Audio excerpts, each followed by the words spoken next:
निबंधन अधिनियम से जुड़े संशोधन बिल के गिर जाने के बाद से ही भारतीय जनता पार्टी इसको लेकर विपक्ष का विरोध कर रही है। सीएम योगी आदित्यनाथ के नेतृत्व में हाल ही में राजधानी लखनऊ में हजारों की संख्या में महिलाओं ने जन आक्रोश रैली निकाली थी। शुक्रवार को इसी मुद्दे को लेकर योगी सरकार के मंत्री और भाजपा के वरिष्ठ नेता सुरेश खन्ना ने लखनऊ में एक प्रेस कॉन्फ्रेंस की, जिसमें उन्होंने बिल को लेकर परिसीमन के महत्व पर अपनी बात रखी। प्रत्येक जनगणना के बाद सीटों का पुनः समायोजन किया जाता है। प्रत्येक जनगणना के पूरा होने के बाद लोकसभा में राज्यों के लिए सीटों का पुनः समायोजन किया जाता है। प्रत्येक जनगणना के पूरा होने के बाद लोकसभा में राज्यों के लिए सीटों का आवंटन और प्रत्येक राज्य को क्षेत्रीय निर्वाचन क्षेत्रों में विभाजन संसद द्वारा कानून के माध्यम से निर्धारित प्राधिकरण और प्रक्रिया के अनुसार पुनः समायोजित किया जाएगा। यही वह प्राविधान है जो डिलिमिटेशन कमीशन को अधिकार दिया जाता है सीटों के पुनर्गठन के लिए।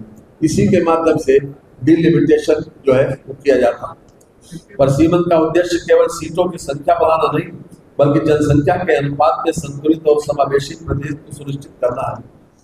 विपक्ष ये नजरअंदाज कर रहा है कि नारी शक्ति बंधन अधिनियम का क्रियान्वयन सीधे परिसीमन से जुड़ा है। परिसीमन में देरी का मतलब महिलाओं के आरक्षण में देरी है। इतिहास गवाह है कि जिसने शाहबानो मामले में मुस्लिम महिलाओं के अधिकारों का विरोध किया। हम सब जानते हैं कि एक बहुत बड़ा परिवर्तन 1985-86 में इस देश को देखने को मिला था, जब शाहबानो एक मध्य प्रदेश की महिला ने सुप्रीम कोर्ट का दरवाजा खटखटाया था कि उनको मेंटेनेंस दिया जाए तलाकशुदा महिला ने। तो उस वक्त शरीयत का कानून आया था और नतीजा ये हुआ कि उसी के ऊपर संविधान में सुप्रीम कोर्ट के निर्णय के बाद संशोधन भी लाया गया। मंत्री सुरेश खन्ना ने विपक्ष पर गंभीर आरोप लगाए। उन्होंने कहा कि विपक्ष केवल महिलाओं के साथ होने का ढोंग करता है।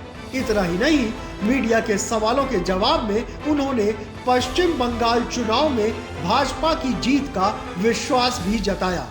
उन्होंने केवल महिलाओं को विश्वासघात भी किया है, धोखा भी दिया है।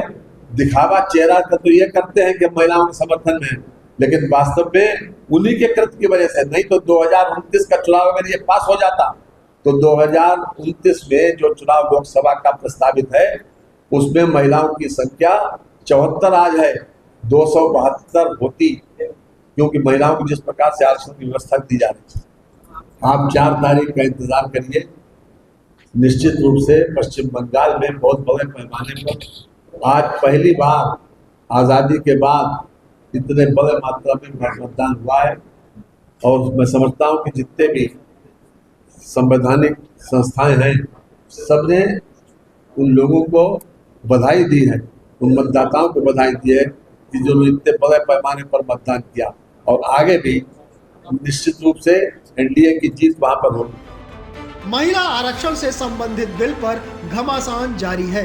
विपक्ष इसे सरकार की तानाशाही बता रहा है, तो वहीं सरकार इसे विपक्ष का महिला विकास की राह में अड़ंगा बता रही है।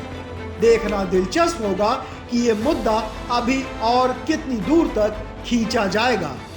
द हो हल्ला के लिए लखनऊ से साहिल भारती की रिपोर्ट।